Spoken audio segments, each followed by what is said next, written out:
Hello everyone, কেমন আছো তোমরা সবাই? আশা করছি সবাই ভালো আছো।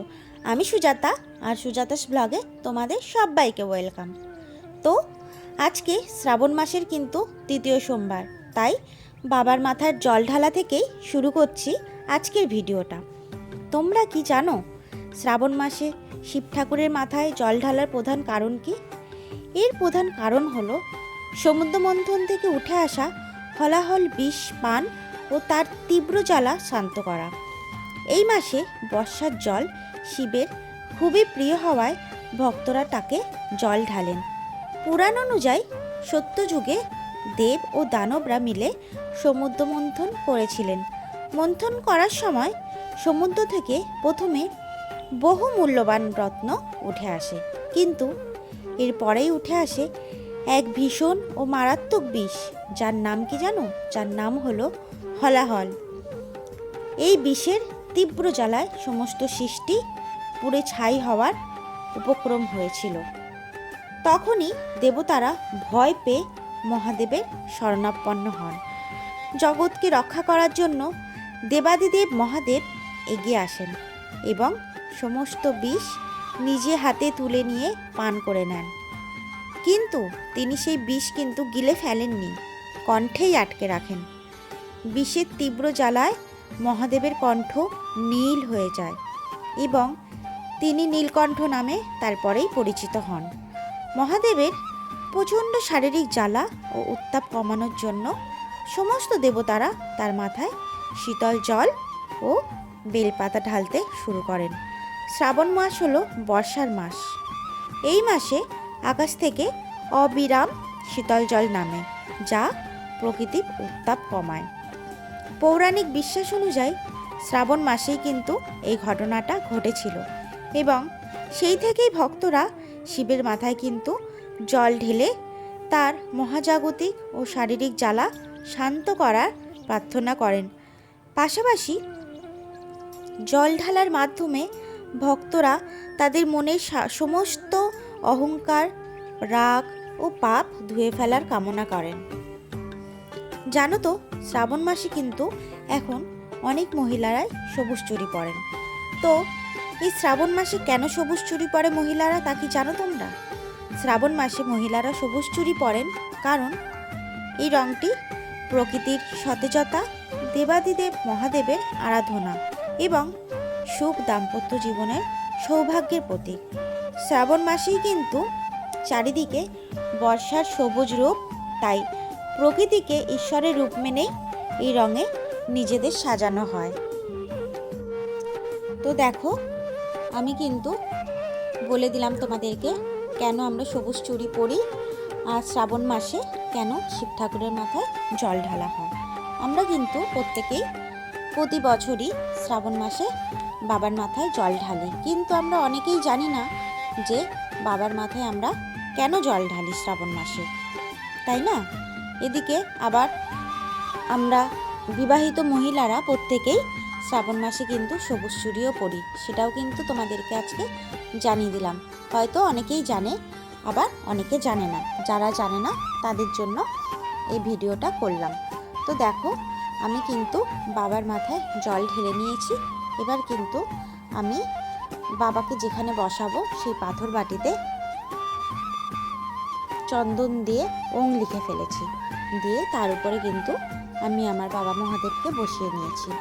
তারপরে দেখো, ওং নমঃ শিবায় বলতে বলতে আমি কিন্তু বাবাকে বেলপাতা দিয়ে দিয়েছি, সাদা ফুল দিয়ে দিয়েছি। বাবার কিন্তু নীলকণ্ঠ ফুল, সাদা ফুল, অপরাজিতা ফুল, এই সমস্ত ফুল খুবই পছন্দের। আর একটা পেয়ারা দিয়ে বাবাকে অর্পণ করেছি।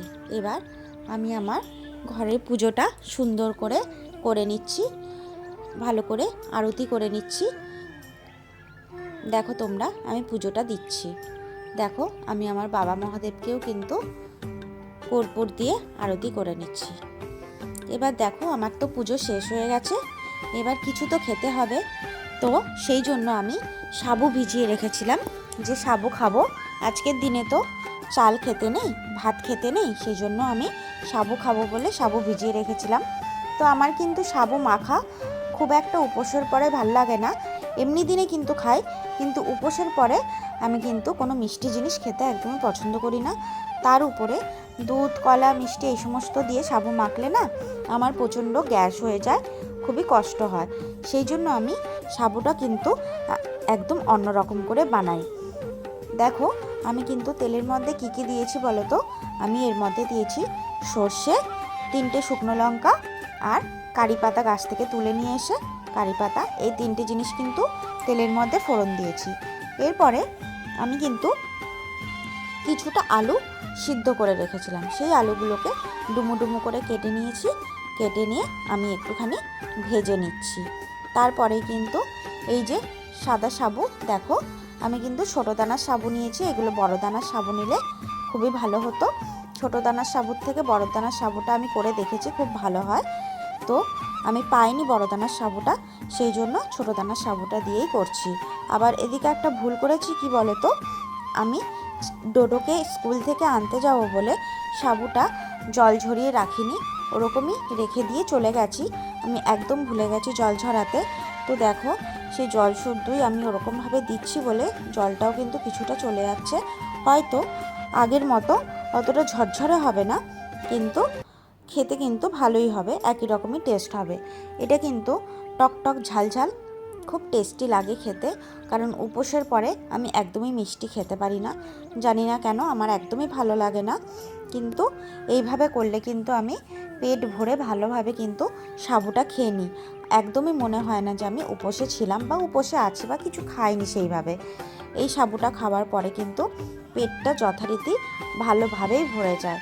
তো দেখো আমি সাবুটা দিয়ে কিন্তু ভালোভাবে নাড়িয়ে নিচ্ছি।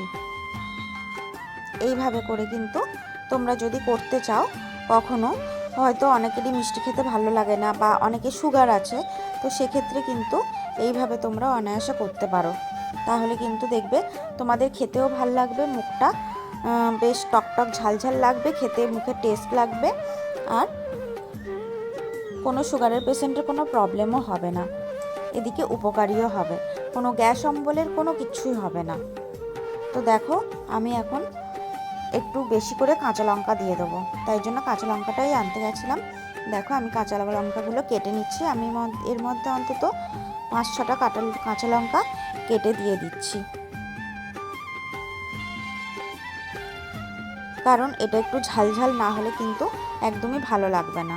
কারণ যেহেতু এতে টক দিচ্ছি, টক বলতে এর মধ্যে লেবু আমি চিপড়ে দেবো, তার জন্য আমি এর মধ্যে লঙ্কাটা একটু বেশি করেই দিয়েছি। তো দেখো এবার আমি ভালো করে একটু নাড়িয়ে নিচ্ছি।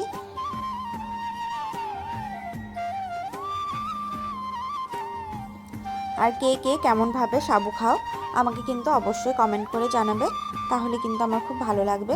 আমিও তাহলে সেইভাবে সাবু রান্না করে খাওয়ার চেষ্টা করব। আমি এবার সন্দুক নুনটা নিয়ে এসেছি, সন্দুক নুনটা দিয়ে দেবো। আমি কিন্তু এর মধ্যে কোনো রান্নার নুন দিই না, কারণ এটা যেহেতু উপোসের পরে খাবো, সেই জন্য এর মধ্যে আমি সন্দুক নুন দিয়ে তারপরে রান্নাটা করি। এর মধ্যে কিন্তু আমি কোনো রকম হলুদ দিই না।